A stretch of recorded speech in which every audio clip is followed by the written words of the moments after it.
everyone, welcome back to this channel.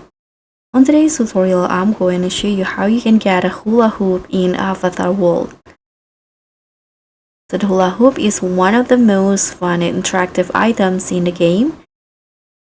So I'm going to show you the locations and how you can get it for free easily. First, you just need to go to the distance or ballet studio. This is where you can find the hula hoop.